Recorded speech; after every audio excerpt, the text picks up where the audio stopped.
Kain kami sa lechon mamaya. Parang fiesta. Kandila. Bulaklak. Bibili kami ng bulaklak. Pero nakikita ko lechon, tsaka bibingka. Tsaka puto. Dahil pagkain ni Mr. Donut. May pirated DVD. Ayun, grabe lechon, no? Woo! DVD.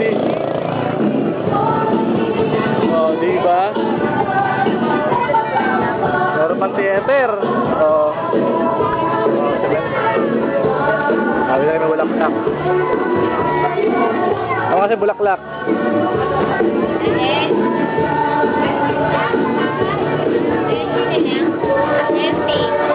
Dalawa ko nila na. Oh, sige.